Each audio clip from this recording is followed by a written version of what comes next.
بسم اللہ الرحمن الرحیم لإیلاف قریش ایلافہم رحلۃ الشتاء والصیف فلیعبدوا رب هذا البیت الذی اطعمہم من جوع وآمنہم من خوف۔ آ جائے اندر، آ جو حضرات باہر کے حصے میں وہ بھی اندر آ جائے۔ بہت اچھی باتیں آج ہمارے سامنے کھلنے والی ہے۔ بچپن سے ہم سورہ قریش پڑھ رہے ہیں، آج اس کی حقیقت، اس کی تفسیر ہمارے سامنے آ رہی ہے۔ آ جائے ترجمہ سمجھتے ہیں۔ لإیلاف قریش، قریشیوں کو، اہل قریش کو مانوس کرنے کے واسطے، اہل قریش کی الفت کے لیے۔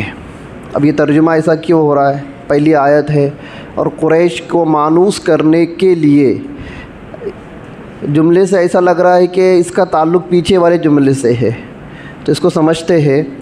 اصل میں اس سے پہلے والی جو صورت ہے، الم تر کیف فعل ربک باصحاب الفیل، یہ صورت کو بہت سارے لوگوں نے، علماء نے، مفسرین نے فرمایا ہے کہ سورہ فیل اور سورہ قریش یہ دونوں ایک صورت تھی، بعد میں ان کو الگ کیا گیا۔ دونوں کیا تھی؟ ایک ہی صورت تھی۔ اور یہ جو ترجمہ جو اس کا ہو رہا ہے کہ قریش کو مانوس کرنے کے لیے، تو کیا مطلب؟ آیت شروع ہو رہی ہے لیکن اس کا مطلب سمجھ میں نہیں آ رہا ہے۔ اس کا مطلب کب سمجھ میں آئے گا؟ سورہ فیل ہم جب پڑھیں گے کہ سورہ فیل کے اندر اللہ تبارک و تعالیٰ نے اصحاب فیل جو تھے ان کو تباہ اور برباد کیا۔ وہ کعبۃ اللہ کو توڑنے کے واسطے آئے تھے، اللہ نے ان کے اوپر پرندوں کے ذریعے سے کنکر مار کر ان کو ہلاک کیا۔ کس کے واسطے؟ قریش کو خوش کرنے کے لیے، قریشیوں کو مانوس کرنے کے لیے، اہل قریش کو الفت دلانے کے واسطے۔ تو پچھلی صورت سے اس صورت کا تعلق ہے، یعنی کہ کل کی تفسیر میں انشاءاللہ پورا واقعہ آئے گا کہ کیا واقعہ ہوا تھا اور وہ کون تھا بدبخت جو کعبۃ اللہ کو توڑنے کے لیے آیا تھا، اور اللہ تعالیٰ نے قریش کو، کعبۃ اللہ کو بچا کے، قریش کو کس طرح سے اللہ تبارک و تعالیٰ نے کعبۃ اللہ کا پاسبان بنایا، وہ کل کی تفسیر میں آئے گا۔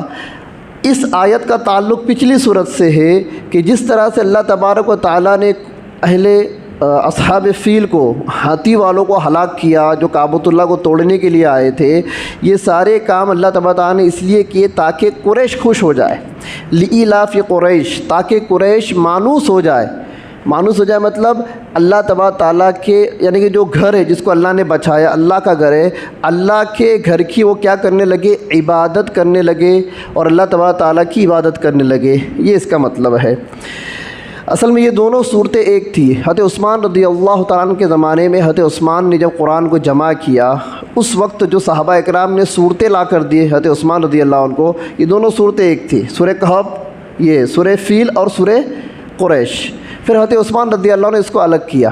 کیا کیا؟ الگ کیا، اور دونوں کے درمیان بسم اللہ الرحمن الرحیم کو لگا دیا، اور پوری امت نے اس پر اجماع کیا کہ اب سورہ قریش ایک الگ صورت ہوں گی اور سورہ فیل ایک الگ صورت ہوں گی۔ لیکن اس کا ترجمہ اور اس کا معنی اور مفہوم پچھلی صورت سے جڑا ہوا ہے کہ پچھلی صورت ہم جب پڑھیں گے تب جا کے ہم کو یہ صورت سمجھ میں آئیں گے۔ اب اس صورت کے اللہ تبارک تعالیٰ کیا فرما رہے ہیں؟ قریش کو مانوس کرنے کے لیے اور گرمی اور سردی کے موسم سے انہیں مانوس کرنے کے لیے، یعنی کہ اللہ تعالیٰ نے جو ابرہہ نام کا ایک بادشاہ آیا تھا کعبۃ اللہ کو توڑنے کے لیے، وہاں پر اللہ تعالیٰ نے جو کعبۃ اللہ کو بچایا ہے، یہ بچایا کس لیے بچایا؟ اس کے اندر دو باتیں ہوئی، کعبۃ اللہ بھی بچ گیا، اور جو اہل قریش تھے، یہ قریش بھی کیا ہو گئے؟ اس علاقے کے جہاں سے یہ لوگ آئے تھے، یمن، ملک فارس، ملک شام، وہاں تک قریش کا کیا ہو گیا؟ نام ہو گیا۔ اور گرمی اور سردی کے موسم سے اللہ نے ان کو مانوس کر دیا، یا پھر گرمی اور سردی کے موسم کو اللہ نے ان کے لیے مانوس کر دیا۔ کیا مطلب؟ مطلب یہ کہ مکہ کے اندر نہ کوئی گھاس اگتی تھی، نہ کوئی پردہ، نہ کوئی پودا اگتا تھا، نہ زراعت، نہ کاشتکاری وہاں پر ہوتی تھی۔ اب ان کو اپنی ضروریات پوری کرنے کے لیے دوسرے ملکوں کا سفر کرنا پڑتا تھا۔ تو بنو ہاشم ایک بڑا خاندان ہے قریش کا، یہ ملک شام بھی جاتے تھے سفر کر کے، اور یمن بھی جاتے تھے۔ کیا کرتے تھے؟ یمن۔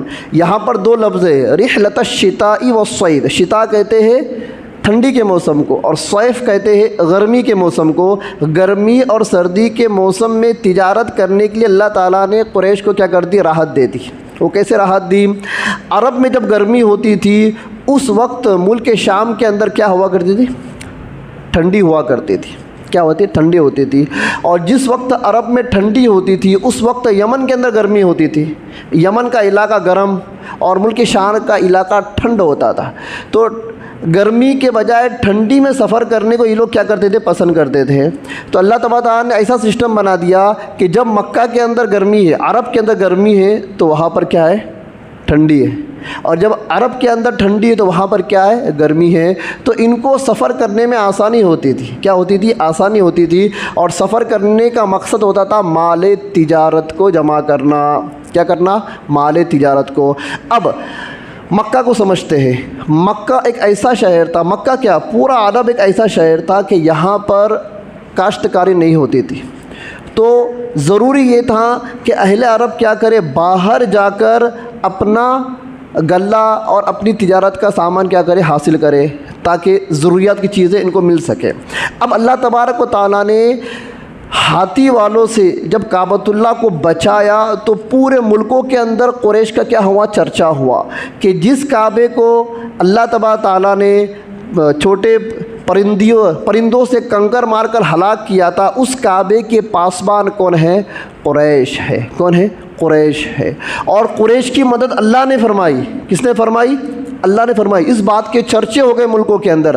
اب یہ اہل قریش جس ملک میں جاتے تھے وہ ملک والے ان کو پہچانتے تھے، ارے ان کی تو مدد اللہ نے کی تھی۔ ایک بادشاہ جب ان کا کعبہ توڑنے کے لیے آیا تھا تو ان کی مدد کس نے کی تھی؟ اللہ نے ابابیل کے ذریعے سے ان کی کیا کی تھی؟ مدد کی تھی۔ تو ایک تو لوگوں کے دلوں کے اندر ان کا رعب بیٹھ گیا۔ کیا بیٹھ گیا؟ ملکوں کے اندر ان کا رعب بڑھ گیا۔ اور نمبر دو، ملکوں کے اندر ان کی تعظیم ہونے لگی، ان کی عزت ہونے لگی۔ کیا ہونے لگی؟ عزت۔ اس وجہ سے ملکوں کے سفر کرنے میں جو دقتیں آتی تھی ان دقتوں سے یہ معمون ہو گئے۔ پہلی دقت ڈاکوؤں کی اور چوروں کی۔ اس زمانے کے اندر چور اور ڈاکو لوگ زیادہ تھے۔ جب قافلے جب چلتے تھے تو جنگلوں سے سفر کرتے تھے، پہاڑیوں سفر کرتے تھے، تو ڈاکو لوگ لوٹ لیا کرتے تھے۔ اب چوروں، اچکوں، ڈاکوؤں کو بھی ہمت نہیں ہو رہی ہے۔ کیوں؟ اس لیے کہ قریش کی مدد کون کرتا ہے؟ اللہ کرتے۔ تو ایک روب، ایک دبدبہ ان کا کیا ہو گیا؟ قائم ہو گیا تھا۔ اس کو اللہ فرما رہے ہیں گرمی اور سردی کے موسم سے اللہ نے ان کو کیا کر دیا؟ ان کے سفر کے اندر کیا کر دیا؟ الفت پیدا کر دی کہ لوگ ان سے الفت کرنے لگے، اور گرمی اور سردی کا سفر ان کے لیے کیا ہو گیا؟ آسان ہو گیا۔ قریش کو فضیلت ہے۔ اللہ کے نبی صلی اللہ علیہ وسلم نے فرمایا کہ اہل قریش کو اللہ تعالیٰ نے 7 فضیلتیں عطا فرمائی۔ کتنی فضیلتیں؟ 7 فضیلتیں۔ اور یہ فضیلتیں کیوں؟ اس وجہ سے کہ زمانے فترت ہوتا ہے، جس زمانے میں کوئی نبی نہیں آتا ہے، ایک نبی چلا گیا، عیسیٰ علیہ السلام چلے گئے، اب اللہ کے نبی کو آنا ہے، بیچ میں کا جو زمانہ ہے اس کو زمانے فترت کہتے ہیں۔ اس ڈیوریشن کے اندر لوگوں کو پتہ ہی نہیں ہوتا تھا عبادت کس کی کرنا ہے۔ ایسے زمانے میں قریش نے 10 سال تک اللہ کی عبادت کی تھی۔ کس کی عبادت کی تھی؟ 10 سال تک اللہ کی عبادت کی تھی۔ اس لیے اللہ تعالیٰ نے ان کو کیا فرمایا؟ منتخب فرمایا۔ 7 فضیلتیں اللہ کے نبی صلی اللہ علیہ وسلم نے فرمایا 7 فضیلتیں ہیں قریش کی۔ پہلی فضیلت تو یہ ہے کہ میں قریش میں سے ہوں۔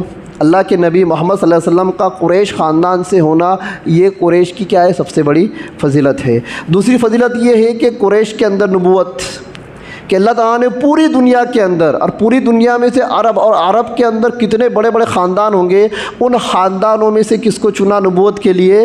قریش کو چنا، اور قریش کے اندر نبوت کیا ہوئی؟ نازل ہوئی۔ نمبر 3، قریش بیت اللہ کے پاسبان تھے۔ پاسبان متولی کہہ لے، ٹرسٹی کہہ لے، اور اس کے محافظ کہہ لے، کہ قریش کئی زمانے سے کعبۃ اللہ کی حفاظت کرنے والے تھے، کعبۃ اللہ کے پاسبان تھے۔ نمبر 4، زمزم کے کنویں کے ساقی تھے۔ ساقی کہتے ہیں پلانے والے کو۔ اس زمانے کے اندر جو لوگ حج کے لیے آتے تھے اور جو قافلے آتے تھے ان کو زمزم نکال کر، کنویں میں سے نکال کر پلانے کا کام ان کا تھا۔ جیسے آج کل ہمارے اجتماعوں کے اندر سبیل لگائی جاتی ہے، کیا لگائی جاتی ہے؟ سبیل لگائی جاتی ہے، پانی کی سبیل، شربت کی سبیل، اس کی سبیل، تو یہ فری ہوتی ہے۔ تو اس زمانے کے اندر زمزم سے پانی نکالنا اس زمانے میں مشنری تو تھی نہیں، ڈول سے کھینچ کے پانی نکالنا پڑتا تھا، تو پانی نکالنا اور جو حاجی لوگ آ رہے ہیں ان کو پلانے کا کام، یہ خدمت کس کے ذمے تھی؟ قریش کے ذمے، اور اس خدمت کو کرنے کو وہ فخر سمجھتے تھے۔ 4 ہو گئے۔ نمبر 5، خدا نے انہیں ہاتھی والوں پر غالب کیا۔ ہاتھی والوں کا واقعہ کل آنے والا ہے، تفصیل سے انشاءاللہ کل کا واقعہ بتاؤں گا۔ ایک بدبخت بادشاہ تھا، اس نے یمن کے اندر ایک کعبہ بنایا تھا، اور اس کا مقصد یہ تھا کہ لوگ پوری دنیا سے یمن میں آئیں، اور یمن میں جب پوری دنیا کے لوگ آئیں گے تو ہماری اکانومی بڑھیں گی، ہماری تجارت بڑھے گی، ہمارا بزنس بڑھے گا۔ لیکن یہ بزنس کدھر پہ جا رہا تھا؟ مکہ کو جا رہا تھا۔ تو اس کو مکہ سے ایک چڑ ہو گئی، اس نے دیکھا بھائی مکہ میں کیا ہے، کہاں کہ ایک کعبہ ہے جس کو وہ اللہ کا گھر بولتے ہیں۔ اس نے کہا کہ میں اس کعبے کو توڑ دوں گا، وہ کعبہ جب ٹوٹ جائے گا تو میں کیا کروں گا، پھر یہاں پر ایک کعبہ بناؤں گا تو ساری دنیا کے لوگ کدھر پر آئیں گے؟ یمن کے اندر آئیں گے۔ وہ توڑنے کے لیے آیا تھا، بڑا واقعہ ہے۔ اللہ تعالیٰ نے معجزاتی طور پر بنا کسی جنگ و جدل کے اپنے پرندوں سے، ابابل کے پرندوں سے اللہ تعالیٰ نے وہ جو بادشاہ تھا اس کے پورے لشکر کو تباہ برباد کر دیا۔ اس کے لشکر میں ہاتھی زیادہ تھے، اس زمانے میں بڑے بڑے ہاتھیوں کو استعمال کرتے تھے دروازے توڑنے کے لیے، قلعے کے بڑے بڑے دروازے ہوتے ہیں نا، اس کو توڑنے کے لیے۔ تو اس نے بہت سارے ہاتھی لے کر آیا تھا، اور ہاتھیوں سے لانے کا مقصد کیا تھا کہ ہاتھیوں کے گلے میں زنجیر ڈال کر، اور وہ زنجیر کا ایک سرا کعبۃ اللہ باندھ کر میں کیا کروں گا، کعبۃ اللہ کو کھینچ لوں گا اور اس کی دیواروں کو توڑ کر تہس نہس کر ڈالوں گا۔ تو وہ بڑے بڑے ہاتھیوں کو اللہ تعالیٰ نے چھوٹے سے پرندوں کے منہ میں کنکر دے کر وہ کیا کر دیا تھا، ہلاک کر دیا تھا۔ تو یہ قریش کے اوپر اللہ نے بہت بڑا احسان کیا کہ قریش جس گھر کے متولی تھے اس گھر کو اللہ تعالیٰ نے کیا کیا، اپنی مدد اور نصرت سے کیا کر لیا، بچا لیا۔ 6ٹھی فضیلت، جیسا کہ میں نے بتایا 10 سال تک قریش نے صرف اللہ کی عبادت کی۔ زمان فترت کے اندر جب جو کوئی نبی نہیں تھا، لوگ اس کی عبادتوں میں لگ گئے تھے، شرک میں، بت پرستی میں لگ گئے تھے، پر یہ قریش ایسے تھے، باوقار تھے، باعزت لوگ تھے، یہ کسی کے آگے جھکنا پسند نہیں کرتے تھے۔ انہوں نے 10 سال تک کیا کی تھی، اللہ تعالیٰ کی عبادت کی تھی۔ اور نمبر 7، ان کے بارے میں قرآن شریف کے اندر اللہ تعالیٰ نے سورہ قریش نازل کی۔ یہ لی الافی قریش الافہم، یہ جو صورت ہے یہ قریش کے نام پر اللہ نے نازل کی۔ یہ 7 صورتیں ہیں۔ ایک اور حدیث کے اندر آتا ہے کہ اللہ کے نبی صلی اللہ علیہ وسلم فرماتے ہیں کہ اللہ تعالیٰ نے پورے اولاد اسماعیل علیہ السلام کی اولاد میں سے کس کو چنا؟ کنانہ کو چنا، قریش کو چنا، نہیں کنانہ کو چنا، اور کنانہ میں سے قریش کو چنا، قریش میں سے بنو ہاشم کو چنا، اور بنو ہاشم میں سے اللہ نے مجھے چنا۔ اللہ کے نبی خود حدیث کے اندر قریش کی فضیلت بیان فرما رہے کہ پوری دنیا کے لوگ تھے، اللہ کسی کو بھی نبوت دے سکتے تھے، لیکن اللہ تعالیٰ نے اسماعیل علیہ السلام کی اولاد میں سے کنانہ کو، کنانہ میں سے قریش کو، اور قریش میں سے بنو ہاشم کو، اور بنو ہاشم میں سے اللہ تبارک و تعالیٰ نے مجھے چنا نبوت کے لیے۔ یہ بھی کیا ہے، اس میں بھی قریش کی فضیلت سمجھ میں آتی ہے۔ بہرحال ترجمہ دیکھتے ہیں، لإلاف قریش، قریش کو مانوس کرنے کے لیے، رحلۃ الشتاء والصیف، ایلافہم رحلۃ الشتاء والصیف، گرمی اور سردی کے سفر سے ان کو مانوس کرنے کے لیے اللہ تبارک و تعالیٰ نے پچھلی آیت سے اس کا تعلق ہے، کیا کیا، ہاتھی کے لشکر کو ہلاک کر دیا۔ پچھلی آیت سے اس کا تعلق ہے۔ اب یہ ہو گیا، اب آگے اللہ تعالیٰ اس کی شرط بیان کر رہا ہے، کیوں کیا اللہ نے یہ، فَلْيَعْبُدُوا رَبَّ هَذَا الْبَيْتِ، تاکہ مخلص ہو کر یہ قریش اللہ تعالیٰ کے گھر کی عبادت کرے۔ کیا کرے، عبادت کرے۔ الَّذِي أَطْعَمَهُم مِّن جُوع، کہ اس ذات نے، اس کعبے کے جو رب ہیں، کعبے کے رب نے أَطْعَمَهُم مِّن جُوع، ان کو بھوک کی حالت کے اندر کھانا کھلایا۔ جب کچھ کھانے کے لیے نہیں تھا، اللہ نے پوری دنیا سے رزق کو وہاں پر پہنچا۔ ابراہیم علیہ السلام نے دعا کی تھی، وَارْزُقْ أَهْلَهُ مِنَ الثَّمَرَاتِ من آمن باللہ، جو ایمان لے کر آئیں گے، اللہ تعالیٰ اس زمین کے رہنے والوں کو، مکہ کی زمین کے رہنے والوں کو پوری دنیا کا رزق عطا فرما، پورے دنیا کے پھل اور فروٹ عطا فرما۔ آج آپ دیکھیں گے عرب کے اندر کھجور کے علاوہ کچھ نہیں اگتا، لیکن دنیا کا ہر قسم کا، ہر ملک کا، ہر کنٹری کا پھل، دنیا کے کونے میں کوئی کنٹری ہے وہاں پر کوئی پھل اگ رہا ہے، وہ پھل بھی آج مکہ شریف میں اویلیبل ہے۔ کیا ہے، اویلیبل ہے۔ ایک چیز تو یہ، اطعمہم من جوع، بھوک سے ان کو کھلایا۔ قریش کا حال یہ تھا، اتنے پریشان رہتے تھے کہ آبادی بڑھ رہی ہے لیکن کوئی انکم سورس نہیں ہے،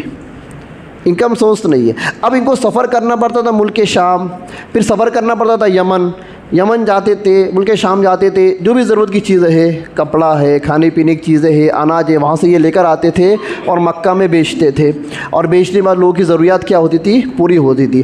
اللہ تبارک و تعالیٰ نے ایسی مدد فرمائی کہ یمن جو عرب کے بازو میں ہے، یمن کے اطراف کے علاقوں میں اتنا غلہ اگایا، غلے میں سب چیزیں آ گئی، سبزی، ترکاری، اناج، کھانے پینے کی ساری چیزیں، وہ چیزیں جو زمین سے اگتی ہے، ساری چیزیں آ گئی۔ ساری چیزوں کو اللہ تعالیٰ نے عرب کے اطراف میں کیا کر دیا؟ اگانا شروع کر دیا، اور وہاں سے پورا مال جدہ آنے لگا۔ جدہ جو وہاں پر ایک بڑا شہر ہے عرب کے اندر، تو جدہ کے اندر وہ سارا سپلائی ہو کر، ایکسپورٹ ہو کر مال وہاں پر آنے لگا۔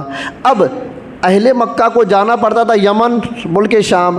اب اللہ تعالیٰ نے ایسا سسٹم بتایا کہ پورا تجارتی سامان کہاں پر آ رہا ہے؟ جدہ میں آ رہا ہے۔ اب قریش کو جدہ اپنے ملک کو جانے کی ضرورت نہیں پڑی، اب ان کو باہر جانے کی نوبت ختم ہو گئی، وہ سیدھا جدہ آ رہے اور جدہ سے اپنا ضروریات کا سامان لے رہے اور اپنے شہر کے اندر کیا کر رہے؟ واٹ اپ کر رہے۔ ایک روایت کے اندر آتا ہے اہل قریش کا یہ معمول تھا کہ جب یہ تجارت کیا کرتے تھے تو تجارتی سامان سے جو نفع نکلتا تھا، جو پروفٹ ان کو ہوتا تھا، تو قریش کے جو علاقے کے جو غریب لوگ ہوتے تھے نا، ان غریبوں کے اندر یہ تقسیم کر لیتے تھے۔ یہاں تک لکھا ہے کہ ان کے علاقے کا غریب کا غریب بھی اپنے آپ کو مالدار سمجھنے لگتا تھا، اس کو اتنا یہ لوگ دیتے تھے، نوازتے تھے۔ مطلب ان کی ایک عادت شریفہ ایسی تھی کہ یہ کما کر اپنی ہی پراپرٹی نہیں بناتے تھے۔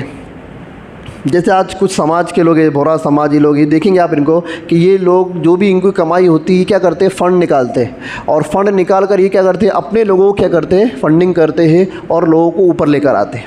یہ سسٹم مسلمانوں کے اندر نہیں، اور اس کے علاوہ بہت سارے کاسٹ کے اندر آپ کو یہ ساری چیزیں ملیں گی کہ وہ کیا کرتے ہیں؟ فنڈنگ نکالتے اور سال بھر کے بعد دیکھتے بھائی کہ ہمارے برادری کا کون سی فیملی، کون سا خاندان، کون سا بندہ مطلب بے روزگار ہے، اس کو کیا کرتے ہیں؟ فنڈنگ سے کھڑے کرتے۔ تو یہ سسٹم اہل قریش کے اندر بھی تھا کہ ان کے یہاں پر کوئی غریب ہوتا تھا، یہ کیا کرتے تھے؟ پورے مال میں سے جو ان کا نفع نکلتا تھا یہ غریبوں میں کیا کرتے؟ تقسیم کرتے تھے۔ اس لیے پھر ان کا جو غریب جو تھا وہ بھی اپنے آپ کو امیر محسوس کرنے لگتا تھا۔ ایک چیز یہ الذی اطعمہم من جوع، اللہ تعالیٰ نے ان کو بھوک سے نجات دی، ان کو بھوک سے کھانا کھلایا، بھوک مری سے ان کو اللہ نے بچا دیا۔ وآمنہم من خوف، اور خوف سے کیا کری؟ ان کو نجات دی۔ خوف سے نجات دینے کا مطلب کیا؟ سب سے بڑی مصیبت تو کعبۃ اللہ کو توڑتے وقت ان کے اوپر آئی تھی، وہ مصیبت سے اللہ نے ان کو بچا لیا۔ اب ان کو ڈر رہا، اب وہ اہل قریش جو کعبۃ اللہ کے پاسبان تھے، متولی تھے، محافظ تھے، انہوں نے جب دیکھا کہ اللہ تبارک تعالیٰ خود اپنے گھر کی حفاظت کر رہا ہے، کیا کر رہا ہے؟ حفاظت کر رہا ہے، اور جس گھر کی اللہ حفاظت کر رہا ہے اس گھر کے متولی کون ہیں؟ ہم لوگ ہیں۔ اب چرچے پورے ملکوں کے اندر ہو گئے۔ اب یہ جہاں کہیں جاتے جب پتہ چلتا یہ قریشی ہے، یہ قریش کا بندہ ہے، یہ قریش کے خاندان تعلق رکھتا ہے، تو کسی کی ان کو لوٹنے کی، مارنے کی، کاٹنے کی، حملہ کرنے کی ان کے اوپر ہمت نہیں ہوتی تھی۔ تو اللہ تعالیٰ نے 2 انعام فرمائے تھے۔ پہلا انعام ان کے اوپر یہ فرمایا کہ ان کی بھوک مری کو ختم کر دیا، مطلب ان کو اتنا رزق دیا کہ ان کے کھانے پینے اور ضروریات زندگی کا جو مسئلہ تھا وہ بھی کیا ہو گیا؟ سالو ہو گیا۔ نمبر 2، دوسرا مسئلہ، جب پیسہ زیادہ آتا ہے نا تو دشمنوں کا خوف بڑھ جاتا ہے، بڑھتا ہے نہیں بڑھتا؟ جس کے پاس جتنا زیادہ پیسہ اس کو اتنی زیادہ سیکورٹی لگتی ہے، ارے لگتی۔ اب پیسہ جب آ رہا ہے، روپیہ آ رہا ہے، مال تجارت آ رہی، تو ابھی ڈر کس کا ہے؟ چوروں کا، اچکوں کا، ڈاکوؤں کا، رہزنوں کا کیا ہو گیا؟ ڈر پیدا ہو گیا۔ اللہ تعالیٰ نے اس سے بھی کیا کر دیا؟ ان کو معمون کر دیا۔ تو یہ پوری صورت کا خلاصہ پچھلی صورت پر جاتا ہے کہ جس طرح سے اللہ تبارک تعالیٰ نے قریش کے اوپر یہ احسان کیا کہ کعبۃ اللہ کو توڑنے کے لیے جو لشکر آیا تھا ان کو ہلاک کر دیا، اس سے قریش کو بینیفٹ یہ ملا۔ پہلا بینیفٹ تو اس کو یہ ملا کہ قریش کا نام ہو گیا پورے علاقوں کے اندر۔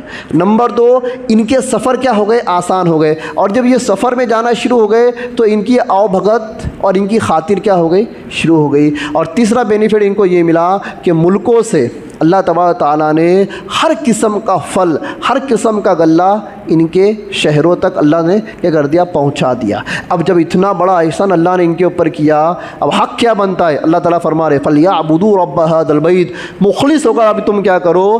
اس گھر کے رب کی عبادت کرو۔ کس کی عبادت کرو؟ اس گھر کے رب کی کیا کرو؟ عبادت کرو۔ آئی بات سمجھ میں؟ یہ تو ہو گئی تفسیر اور خلاصہ۔ اب فضیلت کو سمجھتے ہیں۔ سورہ قریش کی فضیلت کیا ہے، اس کے پڑھنے کے فضائل کیا ہے؟ لکھا ہے علماء نے، مفسروں نے لکھا ہے کہ کسی بندے کو ڈر اور خوف لاحق ہو، وہ سورہ قریش پڑھنے کا اہتمام کرے، اللہ تعالیٰ ان کو ڈر سے اور خوف سے کیا کرے گا؟ نجات دے گا۔ نمبر 2، کسی علاقے کے اوپر دشمن کا خوف ہے، وہاں کے حالات بگڑ گئے ہیں، ان کے اوپر ظلم ہو رہا ہے، کوئی ظالم حکمراں ان کے پر مسلط ہو رہا ہے، ان لوگوں کو چاہیے کہ اجتماعی طور پر ہر نماز کے بعد سورہ قریش پڑھنے کا اہتمام کرے۔ 2 فضیلت ہو گئی۔ تیسری ایک بہت اچھی فضیلت بتا رہا ہوں ان لوگوں کے لیے جو بے روزگار ہیں اور ان لوگوں کے لیے جو مقروض ہے، قرضوں میں ڈوبے ہوئے ہیں۔ بڑے علماء فرماتے ہیں کہ کوئی بندہ اگر ہر نماز کے بعد 3 مرتبہ درود شریف، 11 مرتبہ سورہ قریش، پھر 3 مرتبہ درود شریف، بات سمجھ رہے؟ اول 3 مرتبہ، آخر 3 مرتبہ اور بیچ میں 11 مرتبہ سورہ قریش پڑھے، وہ بندہ اگر بے روزگار ہو تو اللہ تعالیٰ اس کے روزگار کا انتظام فرما دیں گے۔ اور یہ مجرب عمل ہے، لوگوں نے کیا ہے اور اس کا فائدہ لوگوں کو ملا ہے۔ نمبر 2، کسی کے اوپر خوب قرضہ ہے، اتنا قرضہ ہو گیا کہ وہ پریشان ہو گیا، اس کے کھانے پینے کے لالے ہو گئے، اور قرض والے اس کو اتنا پریشان کر رہے کہ وہ ڈپریشن میں چلے گیا، اتنی اس کی خطرناک درگت ہو گئی۔ اس شخص کے لیے بھی یہ حکم ہے کہ وہ کیا کرے؟ ہر نماز کے بعد پابندی کے ساتھ 1 دن 2 دن 3 دن 4 دن نہیں، 1 2 دن 3 دن 4 دن والے عمل کرنے والے ڈھونگی ہوتے ہیں، کیا ہوتے ہیں جس کو ہم کیا بولتے ہیں اپنے زبان میں؟ بھامٹے ہوتے۔ ان کو ایسا لگتا ہے بھائی 2 4 دن ہم یہ پڑھ لیں گے، اللہ تعالیٰ ہمارے حالات کو سدھار دیں گے، ہم واپس کیا ہو جائیں گے؟ اپنی پہ آ جائیں گے۔ اور ان کی اپنی کیا ہے؟ نماز چھوڑنا، اپنی منمانی کرنا، موج مستی کرنا نہیں۔ جتنے وظائف کے تعلق سے علماء نے لکھا ہے کہ یہ پڑھنے سے یہ ہوتا ہے، ان کا تعلق ہے ہمیشہ پڑھنے پر۔ اللہ تعالیٰ دلوں کے حال کو دیکھتا ہے۔ یہ بندہ اپنا کام بجانے کے واسطے پڑھ رہا کہ اس عظمت کے لیے پڑھ رہا کہ دینے والی ذات اللہ ہی دے گا؟ بس سمجھ رہے؟ کچھ لوگوں کا حال یہ ہوتا ہے، جاتے ہیں عامل لوگوں کے پاس، حضرت کچھ پھونک دو پڑھ کے پلاٹ بک جائے۔ اب ایک بندے کا بیچ میں میسیج آیا، مفتی صاحب کچھ تو پڑھ کے پھونکو۔ بولے کیا ہوا؟ بولے فلاں بولے بزنس کے اندر ایسا لگایا ہوا ہے، بولے بک رہا نہیں، بک جائے گا تو پیسہ ہاتھ میں آئے گا، کچھ پڑھ کے پھونکو۔ مطلب وہ خود نہیں پڑھتا، وہ خود پڑھنا بھی نہیں چاہتا۔ اس کا مقصد کیا ہوتا ہے؟ بھائی یہ پڑھائی سے میرا کام نکل جائے۔ یہ جو پڑھائی ہے، سورہ کہف پڑھنا، سورہ یاسین پڑھنا، سورہ واقعہ پڑھنا، سورہ یہ جو پڑھائی جو علماء اکرام کرتے ہیں، یہ پڑھ کے پھونک دیں گے تو میرا کام بچ جائے، میں نہیں پڑھنے والا۔ تو ایسوں کو اگر عامل نے کبھی 1000 بار بھی پڑھ کے پھونکا نا تو اس کا اثر نہیں ہوتا۔ پھر وہ جو بندہ ہوتا ہے نا، وہ ہوتا ہے بدظن، کس سے؟ عامل ہو گئے، یہ کچھ کام کے مولانا نہیں، ان کا اثرت نہیں ہوتا، کچھ کام کے مولانا نہیں، ان کا اثرت نہیں ہوتا۔ ارے بھائی کوئی بڑے لیول کا مولانا ہوا چھوڑنے کو، وہ جو پڑھ کے پھونک رہا ہے وہ قرآن ہی پڑھ کے پھونک رہا ہے۔ اثر نہ ہونے کا جو مسئلہ ہے وہ تیری نیت پہ ڈیپینڈ ہے۔ وہ کس کی نیت پہ ڈیپینڈ ہے؟ جو مولوی صاحب جو پڑھ کے پھونک رہے نا، وہ اچھی نیت سے پھونک رہے ہوئے کہ وہ سامنے والے کا مسئلہ حل ہو جائے، لیکن تیری نیت خراب ہے نا، تیری نیت میں فطور ہے، تو اس کے وجہ سے تیرے اوپر وہ پڑھائی کا اثر نہیں ہو رہا، تیرے پر پڑھائی کا پرہیز۔ ڈاکٹر جب دوائی دیتا ہے نا تو پرہیز دیتا ہے کہ بھائی آپ کو یہ دوائی ہے، اس کا یہ پرہیز ہے، پرہیز کروں گی تو دوا کا اثر ہوتا، نہیں تو نہیں ہوتا۔ اب اعمال کا پرہیز کیا ہے؟ اعمال کا پرہیز یہ ہے، سب سے پہلے 5 وقت کی نمازیں، کیا ہے؟ 5 وقت کی۔ اور یہ نماز سے پہلے ایک عقیدے کا مسئلہ آتا ہے۔ سب سے پہلے تیرے دل کے اندر، تیرے دماغ کے اندر یہ عقیدہ ہو کہ میرا اللہ میرا کون ہے؟ خالق ہے، مالک ہے، یہی میرا مسئلہ سولو کرے گا، دنیا کی کوئی طاقت سولو نہیں کر سکتی۔ پہلے دل میں یہ عقیدہ، دل کا، اس کے بعد عمل کے اندر 5 وقت کی نماز۔ 5 وقت کی نماز کے ساتھ کوئی بندہ کسی عمل کو کرتا ہے تو اس عمل کا اثر ظاہر ہو جاتا ہے۔ کبھی کبھار تو پڑھائی شروع کرتا ہے بندہ، دوسرے دن اس کے اثرات دکھنا شروع ہو جاتے ہیں۔ کبھی کبھی ایسا ہوتا ہے مہینہ 2 مہینے تک پڑھتے رہتا ہے، اثر دکھتا نہیں ہے پر اثر ہوتا ہے۔ اتنا جو اللہ تعالیٰ جو مہینے کا جو ڈیوریشن جو لے رہے ہیں نا، جو ڈسٹینس لے، وہ اس وجہ سے لے رہے ہیں تاکہ تجھے اعمال کے اوپر لے کے آئے۔ کم سے کم اس بہانے تو نماز پڑھنا شروع کیا تو اللہ تعالیٰ کیا کرتے ہیں؟ نہیں، اس کو ابھی مت دو، اس کو کبھی میں نے اس کا مسئلہ سوالو کر دیا نا، یہ کل بھاگ جائے گا، یہ مہینے بھر سے فجر کو آ رہا ہے، کل اگر اس کی زمین بکی، اس کا مسئلہ حل ہوا، اس کا جو بھی مسئلہ ہے، تو یہ پرسوں یہ فجر میں دکھے گا نہیں۔ تو اللہ تعالیٰ خود چاہتے ہیں کہ بندے کے اوپر حالات ڈالے تاکہ بندہ اللہ کی طرف آئے۔ تو یہ جو میں عمل آپ کو بتا رہا ہوں، یہ اعمال بھی ہمیشگی کے اوپر کیا ہے، ڈیپینڈ ہے۔ اس کو ہمیشہ پڑھو گے، خلوص نیت سے پڑھو گے، اور یہ عقیدے سے پڑھو گے کہ بھائی اللہ تبارک تعالیٰ ہی کرنے دھرنے والا ہے، کسی عامل و عامل سے کچھ نہیں ہوتا۔ اور نمبر 4، میرے اوپر آج حالات ہیں، میں اس لیے پڑھ رہا ہوں، حالات اگر ختم بھی ہو گئے تب بھی میں پڑھتا رہوں گا، اس نیت سے کہ آگے حالات نہ آئے۔ آ رہی بات سمجھ میں؟ تو سورہ قریش بہت مجرب ہے، کسی پر حالات ہو، کوئی بے روزگار ہے، کسی کا کوئی کام نہیں بن رہا ہے، یا کوئی مقروض ہے، وہ کل سے ہی شروع کرے، ہر نماز کے بعد 3 مرتبہ درود شریف، جو بھی یاد ہے چھوٹا بڑا، اس کے بعد 11 بار سورہ لیلاف قریش، واپس 3 مرتبہ درود شریف۔ اس عمل کو آپ پڑھنا شروع کرو، 2 دن، ہفتہ، 21 دن، 41 دن، مہینہ، 2 مہینہ، آپ کا کام نہیں بنا، پھر آ کے مجھے بولو کہ مفتی صاحب 2 مہینے سے پڑھ رہا، میرا کام نہیں بن رہا۔ پھر میں دیکھوں گا کہ آپ کی دم کا دبی ہوئی ہے، وہ دم وہاں سے نکالنے کا کام پھر علماء کا رہتا ہے۔ پھر ہم دیکھیں گے کہ تمہاری چوک کہاں ہو رہی ہے، وہ بولتے ہیں نا گھوڑا پیڑ کا کھا رہا ہے، تو وہ دیکھنا ہم کو گھوڑا پیڑ کہاں کھا رہا ہے۔ تو کچھ چیزیں ایسی ہوتی ہے کہ ان چیزوں میں بندہ ملوث ہوتا ہے، اس سے نکلنے کی دیر ہوتی ہے، بندہ اس سے نکلتا، اللہ تعالیٰ اس کے راستے ہموار کر دیتے ہیں۔ تو سب کریں گے انشاءاللہ عمل۔ کتنے مرتبہ؟ 3 مرتبہ درود شریف، 11 مرتبہ سورہ قریش، واپس 3 مرتبہ درود شریف، ہر نماز کے بعد اس عمل کو کرے۔ اس سے 2 بینیفٹ۔ پہلا بینیفٹ کیا؟ بے روزگاری ہے، کاروبار نہیں چل رہا ہے، کاروبار کو بولتے نظر لگ گئی، اموک ہو گیا، دھموک ہو گیا، یہ سارے باتیں بولنے کا اشن ہے، بس اللہ کے اوپر بھروسہ کرنے کا اور عمل کرتے رہنے کا، اللہ سے مانگتے رہنے کا۔ اللہ کے نبی نے قبر میں جانے سے اللہ سے مانگا ہے، کیا ضرورت تھی مانگنے کی؟ صحابہ اکرام قبر میں جانے تک اللہ سے مانگتے رہتے۔ ہم اللہ سے کب تک مانگتے؟ جب تک ہمارے جیب نہیں بھر جاتے، اکاؤنٹ میں پیمنٹ گرا، میسج ملا، مانگنا ختم، اور جہاں اکاؤنٹ ختم ہوا، مائنس میں گیا، پھر لگے مسجد سب سے پہلے آتا، بہت دن سے پہلے وضو خانے میں موجود رہتا۔ تو ایسا نہیں، اس کو بھامٹا پن بولتے ہیں۔ اللہ تبارک و تعالیٰ نے ہم کو پیدا کیا، ہماری نیتیں کیا ہے، ہمارے دل کیا ہے، یہ اللہ سے بہتر کوئی نہیں جانتا، اس لیے اللہ کے ساتھ مخلص رہو۔ کیسے رہو؟ مخلص رہو۔ یہ اللہ تو دے تب بھی عبادت کروں گا، تو نہ دے تب بھی عبادت کروں گا، اللہ ایسو کوئی دیتا ہے۔ تو ہر نماز کے بعد پابندی سے اس عمل کو کرنے سے اللہ تعالیٰ رزق کی تنگی کو دور کرتے ہیں، بہت زیادہ قرضہ، اور اللہ تعالیٰ اس قرضے کو بھی کیا کر دیتے ہیں، اپنے خزانے غیب سے پورا کر دیتے ہیں۔ سب کریں گے انشاءاللہ۔ کچھ باتیں اگر سمجھ میں نہیں آئی تو پوچھ سکتے ہیں، اللہ عمل کی توفیق عطا فرمائے۔